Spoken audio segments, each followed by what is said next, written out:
বাংলাদেশে এরকম একটা ঘটনা ঘটছে, মাইনরিটি হিন্দুরা আক্রান্ত, কিন্তু আমাদের দেশের সরকার যারা 56 ইঞ্চি হাতে নিয়ে ঘুরে বেড়ায় তারা কিছু করতে পারবে না।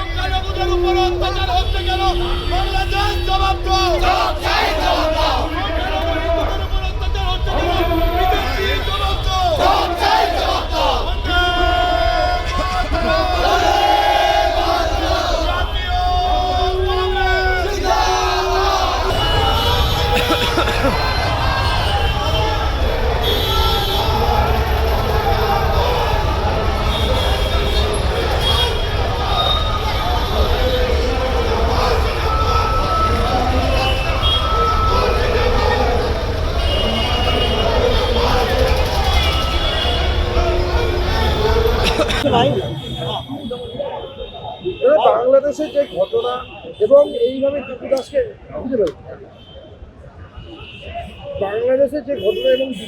যেভাবে হত্যা করা হলো, কি বলবেন বিষয়টা নিয়ে? দেখুন, আপনাদের জানিয়ে রাখি, শুভঙ্কর সরকার প্রদেশ কংগ্রেস সভাপতি, আমাদের সম্মানীয় নেতা, ওনার নির্দেশে আজকে আমাদের কংগ্রেসের নেতৃত্ব, কর্মী, ভাই বোন, আমরা বাংলাদেশ ডেপুটি হাই কমিশনের সামনে এসে দাঁড়িয়েছি। আমরা কোনো হিংসা করার জন্য এখানে দাঁড়াইনি, আমরা প্রতিবাদ করতে দাঁড়িয়েছি যে আজকে বাংলাদেশে হিন্দু মুসলমান উভয় আক্রান্ত, মনুষ্যত্ব আক্রান্ত, মানুষ আক্রান্ত হচ্ছে। দিকে দিকে ল অ্যান্ড অর্ডার সিচুয়েশান যাদের কন্ট্রোল করার দায়িত্বে আছেন তারা কোথায় আজকের দিনে? এটা আমরা বলছি না, আপনারা যে কোনো মিডিয়া চ্যানেল সেখানে দেখুন, এবং মিডিয়ার ওপরেও আক্রমণ হচ্ছে। তাহলে বুঝতেই পাচ্ছেন যারা দায়িত্বে আছেন তারা কি আসলে দায়িত্বে আছেন না নকল দায়িত্বে নিজেদেরকে নিয়োজিত করেছে। আমরা যখন ছবিগুলো দেখছি বাংলাদেশের, খুব দুঃখ বেদনাজনক। তার কারণ আপনারা জানেন, আমিও যখন ছাত্র পরিষদের সভাপতি ছিলাম ঢাকা বিশ্ববিদ্যালয়ে গেছিলাম, এবং আজকেও সকালে যখন কলকাতা বিশ্ববিদ্যালয়ে আমি ছাত্র পরিষদ করতাম, দুজন এমন ব্যক্তি ছিলেন যারা কলকাতা বিশ্ববিদ্যালয়ে, তারা বাংলাদেশের ছাত্র ছিলেন, তারা এখানে ছিলেন, তাদের সাথে আমার অত্যন্ত ভালো সম্পর্ক। আমি হিন্দু হতে পারি, তারা মুসলমান, কিন্তু হিন্দু মুসলমানের বিভেদ আমাদের ভেতরে কখনো প্রবেশ করেনি। তার কারণ আমরা মাথা উঁচু করে মানুষকে, যেটা মানুষের যে যন্ত্রণা, সেই যন্ত্রণা নিয়ে আমরা লড়াই করতাম।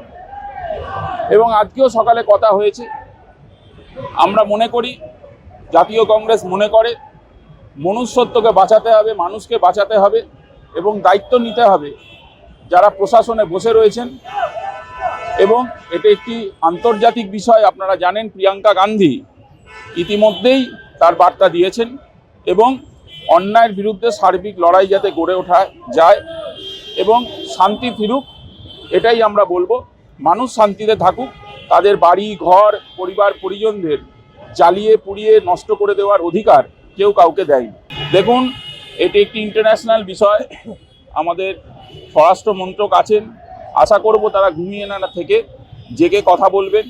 এবং যে ঘটনাগুলো ঘটছে অত্যন্ত বেদনাজনক, হিংসাজনক, এবং মানুষ যখন আক্রান্ত হয় সেটা কারোরই ভালো লাগে না। তার কারণ কংগ্রেস স্ট্যান্ডস ফর হিউম্যানিটি। দেখুন, আজকে 11 বছর ধরে দেশে একটা সরকার, বিজেপির সরকার চলছে। হ্যাঁ, তারা প্রতি মুহূর্তে বড় বড় কথা, ডায়লগবাজি দেখায়। আজকে বাংলাদেশে কিন্তু এটা নতুন নয়, 1 বছরের ওপর ধরে এই ঘটনাটা ঘটে যাচ্ছে। হ্যাঁ, তো তারপরেও আমাদের দেশের যে সরকার এবং এখানে যে বিরোধী দল, তারা কিন্তু কোনো রকমভাবে ওই মানুষগুলোর জন্য কিছু করছে না, খালি ভোটের রাজনীতি করে বেড়াচ্ছে, ভোট ব্যাংকের রাজনীতি করে বেড়াচ্ছে। তাই জন্য আজকে কংগ্রেস রাস্তায় নেমেছে।